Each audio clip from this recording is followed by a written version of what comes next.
Salam sejahtera dalam kasih Yesus Kristus.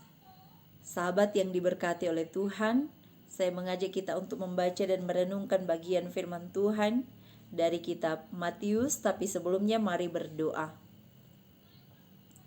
Saat ini Tuhan, kami bersyukur untuk apa yang Engkau jadikan bagi kami ketika kami masih diberi kesempatan untuk belajar bagian dari isi firman Tuhan. Nyatakanlah oleh kuasa Roh Kudus-Mu akan kebenaran firman-Mu, supaya kami tidak akan salah mengartikan, menafsirkan apa yang ada dalam firman Tuhan. Berfirmanlah bagi kami semua Tuhan, kami sambut berita firman-Mu dalam nama Yesus Kristus. Amin. Matius pasal 16 ayat 13 hingga ayat 20 oleh Lembaga Alkitab Indonesia memberi judul Pengakuan Petrus. Setelah Yesus tiba di daerah Kaisarea Filipi, ia bertanya kepada murid-muridnya, kata orang, siapakah anak manusia itu? Jawab mereka, ada yang mengatakan Yohanes Pembaptis, ada juga yang mengatakan Elia, dan ada pula yang mengatakan Yeremia atau salah seorang dari para nabi. Lalu Yesus bertanya kepada mereka, tetapi apa katamu? Siapakah aku ini? Maka jawab Simon Petrus, engkau adalah Mesias, anak Allah yang hidup. Kata Yesus kepadanya, berbahagialah engkau Simon bin Yunus, sebab bukan manusia yang menyatakan itu kepadamu, melainkan Bapa-Ku yang di sorga. Dan aku pun berkata kepadamu, engkau adalah Petrus, dan di atas batu karang ini aku akan mendirikan jemaat-Ku, dan alam maut tidak akan menguasainya. Kepadamu akan kuberikan kunci kerajaan sorga. Apa yang kau ikat di dunia ini akan terikat di sorga, dan apa yang kau lepaskan di dunia ini akan terlepas di sorga. Lalu Yesus melarang murid-muridnya supaya jangan memberitahukan kepada siapapun bahwa ia Mesias. Terpujilah nama Tuhan untuk firman-Nya. Sahabat yang diberkati oleh Tuhan, untuk memberikan suatu pengakuan, seseorang harus didasari dengan kebenaran yang tepat. Kita membaca kisah tentang Petrus yang memberikan suatu pengakuan. Kisah ini diceritakan bukan hanya oleh penulis Matius, tapi juga diceritakan oleh penulis kitab Markus dan Lukas. Kalau dalam kitab Markus dan Lukas, hampir sama persis cerita yang mereka sajikan. Tapi Matius memberikan suatu perbedaan sedikit tentang tambahan kisah dari apa yang diceritakan oleh Matius, tetapi tidak mengurangi makna yang ada di dalamnya. Secara keseluruhan atau pada umumnya kitab Matius ini ditujukan kepada umat Yahudi. Kalau kita melihat Matius menyajikan Yesus tiba di daerah Kaisarea Filipi. Lokasi ini terletak di sebuah kota Romawi kuno yang ada di bagian barat daya Gunung Hermon. Dan juga yang menyebutnya bahwa ternyata lokasi ini ada di bagian Palestina Utara. Nah, saudara-saudaraku, ada dua jenis pertanyaan yang ditujukan oleh Yesus Kristus. Pertanyaan yang pertama ialah Yesus menanyakan pendapat publik, pendapat orang-orang tentang siapakah anak manusia. Kalau dalam kitab Markus dan Lukas, keduanya menceritakan bahwa Yesus menanyakan kata orang, siapakah aku? Tapi dalam Matius menyajikan kata orang, siapakah anak manusia? Anak manusia memiliki makna sebagai hamba yang melayani, menderita, bahkan mati. dalam perjanjian lama, khususnya dalam Yehezkiel yang kita bahas dalam minggu yang lalu, bahwa Yehezkiel disapa sebagai anak manusia. Tapi dalam perjanjian baru, konsep anak manusia dipahami sebagai hamba yang rela melayani, menderita, dan mati dalam tanggung jawab pelayanan, seperti yang dipahami oleh orang-orang Yahudi. Karena itu jawaban yang didapat anak manusia bagi konsep banyak orang, pemahaman banyak orang, ialah Yohanes Pembaptis yang mati dipenggal oleh Herodes, atau juga Elia, hamba Allah yang terangkat ke surga, atau bahkan Yeremia, nabi Allah yang dipakai dalam pelayanannya. Nah, sahabat yang diberkati oleh Tuhan, dari kesemuanya itu, Yesus menegaskan atau menekankan, kalau demikian, bagi engkau, menurut kalian, para murid Yesus, siapakah Yesus itu? Maka Simon dengan berani memberikan jawaban bahwa Yesus adalah Mesias, anak Allah yang hidup. Dari terjemahan Yunani, Mesias ini diterjemahkan dari kata Kristos. Kalau Mesias itu berasal dari bahasa Ibrani, yang keduanya mengartikan bahwa Mesias adalah orang yang diurapi, penyelamat yang dinanti-nantikan, membawa keselamatan daripada Allah kepada manusia, yang dipahami oleh orang Yahudi. Nah, ternyata Simon tidak memandang Yesus sekedar sama seperti Yohanes, Elia, atau juga Yeremia, bahkan nabi lainnya. Tapi Simon memandang Yesus sebagai seorang Mesias, anak Allah yang hidup. Yesus menyebut Simon sebagai orang yang berbahagia, sebab penyataan atau pengakuan yang disampaikan oleh Simon bukanlah penyataan yang didasarkan oleh manusia, tetapi penyataan yang diberikan oleh Bapa di surga. Kata bahagia diterjemahkan dari kata Yunani makarios, yang berarti atau didefinisikan terberkati atau diberkati, berbahagia atau beruntung.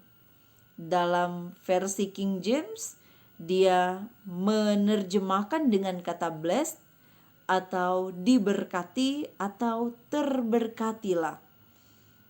Hal ini mungkin masih lebih baik sebagai satu terjemahan bahwa Simon adalah orang yang diberkati dengan penyataan yang diberikan oleh Bapa di surga, bukan oleh manusia. Manusia diterjemahkan oleh Lembaga Alkitab Indonesia dari dua kata yang dipakai dalam terjemahan Yunani, yakni sarx dan aima.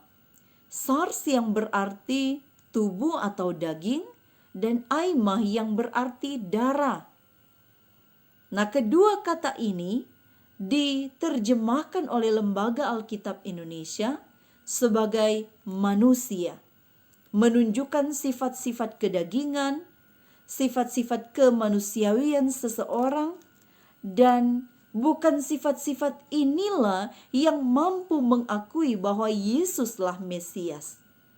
Karena hanya berasal dari Bapalah, maka penyataan atau pengakuan ini dapat disampaikan oleh Simon.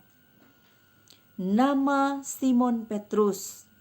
Petrus berarti batu yang kuat. Yesus menyebut, engkau adalah Petrus. Engkau adalah batu yang kuat. Dan di atas batu karang ini, di atas batu yang kuat ini, Tuhan Yesus mendirikan jemaatnya. Yesus akan mendirikan jemaatnya. Kita melihat ketika ada pengakuan Mesias, maka ada janji yang disampaikan oleh Tuhan Yesus sendiri. Dua janji yang disampaikan, yang pertama ialah Yesus sendiri yang berinisiatif dan yang akan menjadi pendiri gereja itu sendiri, pendiri eklesia, pendiri gereja Tuhan, jemaat Tuhan.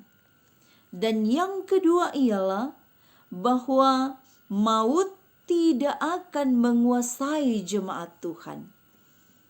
Dan itu didirikan di atas dasar para rasul, di mana Petrus menjadi perwakilan dari antara seluruh rasul yang mendirikan gereja Tuhan, tetapi pelopornya, pendirinya, batu penjurunya ialah Yesus itu sendiri. Seperti yang disampaikan dalam kitab Efesus pasal 2 ayatnya yang ke-20.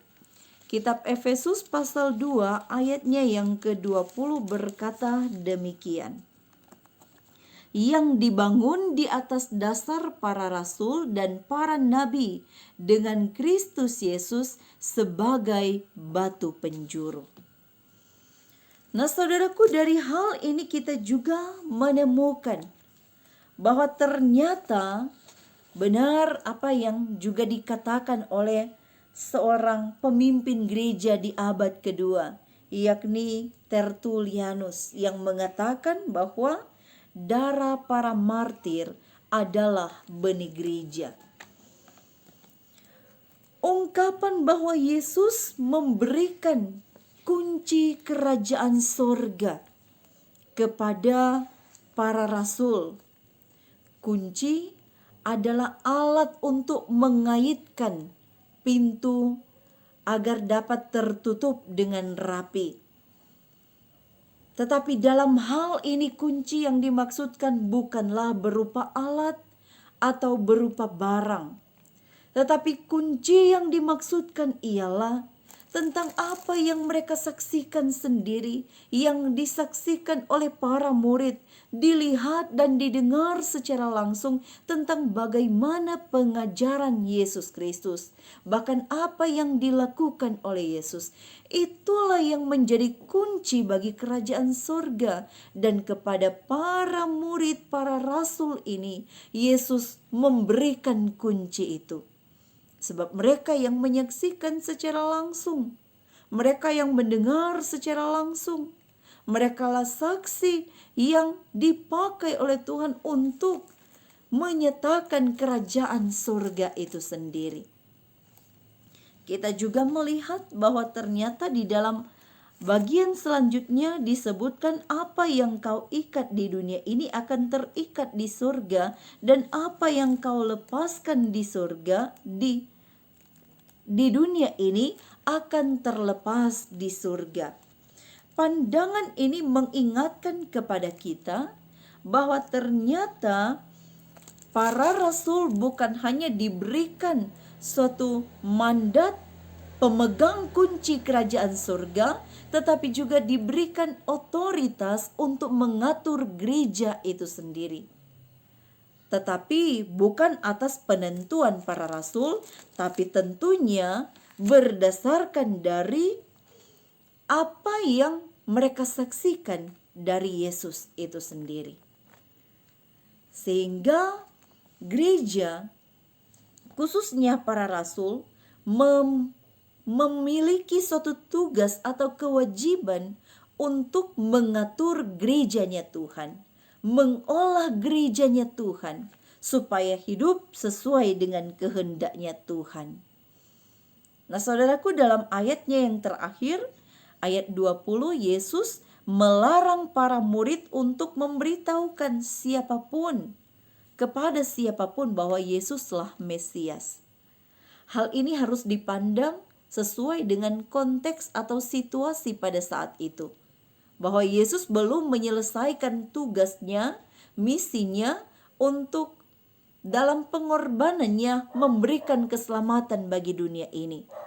Sehingga berita bahwa Yesus adalah Mesias belum harus disebarluaskan kepada semua orang. Tapi tentunya kepada kita di masa kini, tugas misi yang dikerjakan oleh Yesus telah sempurna dikerjakan olehnya. Sehingga kita tidak bisa lagi untuk menyembunyikan kemesiasan Yesus, tapi justru harus disebarluaskan bahwa Yesuslah Mesias. Yesuslah anak Allah yang hidup.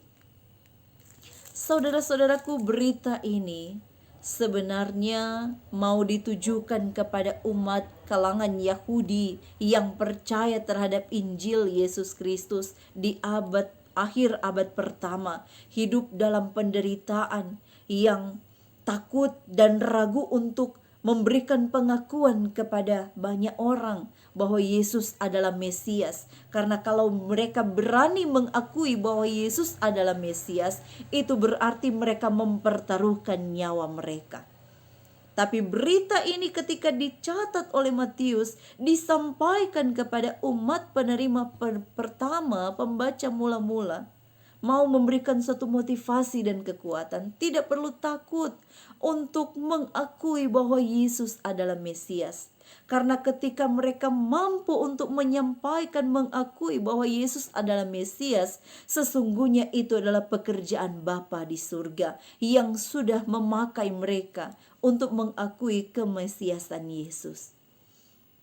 Saudara-saudaraku, demikian pula dengan gereja.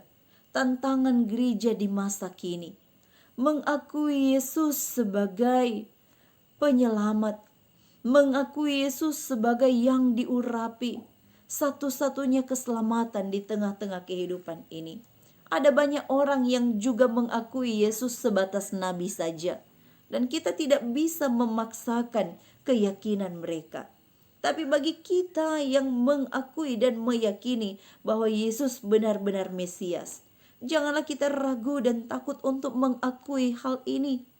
Sebab dari kisah ini kita melihat bahwa pengakuan iman itu yang pertama terjadi karena inisiatifnya Tuhan, pertolongannya Tuhan yang memampukan untuk menyatakan bahwa Yesus adalah Mesias. Dan Yesus juga menginginkan pengakuan itu bersifat pribadi, bukan karena mau ikut apa yang disampaikan oleh publik atau oleh banyak orang bahwa Yesus adalah nabi. Tapi Yesus mengejar apa yang ada pada diri kita. Menurut kita, siapakah Yesus itu?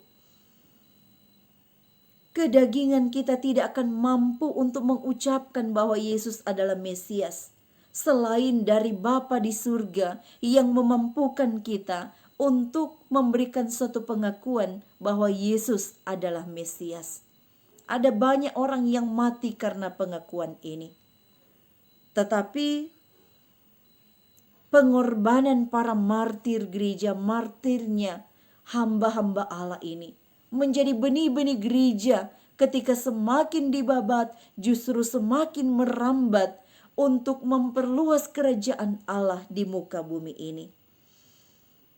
Saudara-saudaraku, janji bahwa Yesus menjadi pendiri gereja ini dan Yesus yang akan menolong gereja Tuhan dari maut, dari pintu gerbang maut, itu diberlakukan, memampukan kita sekalian untuk melihat serta meyakini bahwa kehidupan itu benar-benar hanya ada di dalam Yesus, sehingga kematian badani sekalipun tidak akan mampu memusnahkan gereja.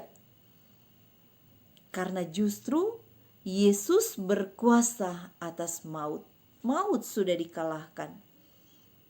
Saudara-saudaraku, hal ini terus memotivasi bagi kita, supaya kita akan tetap terus mengerjakan karya selamat Allah. Siapa Yesus bagi kita? Siapa Yesus bagi keluarga kita? Kalau kita percaya bahwa Yesus adalah Mesias, maka kerjakanlah terus karya pelayanannya yang Ia berikan bagi kita. Karena kunci kerajaan surga yang ia berikan bagi para murid, bagi para rasul, bukan hanya berakhir pada para rasul, tapi juga diberikan bagi kita yang percaya. Untuk terus membangun fondasi gereja, terus membangun gereja itu sendiri di mana Yesus sebagai batu penjuru.